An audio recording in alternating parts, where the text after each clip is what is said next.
شوفوا هذا الآن جاي من داخل الساحة. كيف شفتوها من لما من الساحة؟ ايش عملوا لكم داخل الساحة؟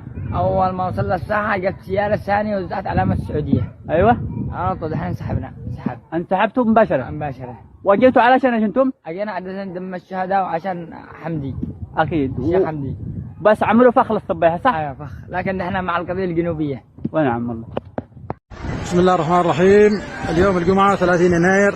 هذه المظاهرة التي خرجت دعما للشيخ حمدي زكري وللمطالبة بالقصاص للشهداء الذين سقطوا بالحادث الإرهابي.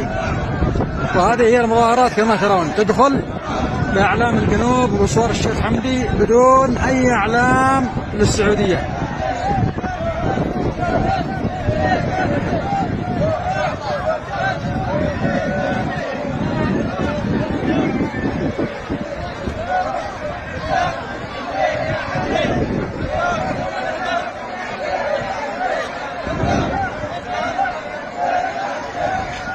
هذه هي، وهذه المتظاهرون هنا في ساحة العروض. يعني يكاد يكون علم الجنوب علم السعودية غير موجود، كلها أعلام الجنوب.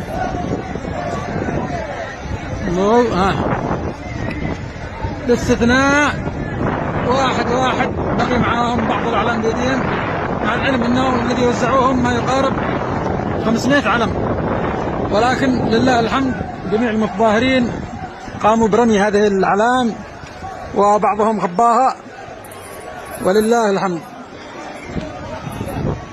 يعني الحمد لله الشعب واعي ومش قابلين آل سعود نهائيا. يا رجال 300 شهيد اشتونا ننساهم مقابل كهرباء؟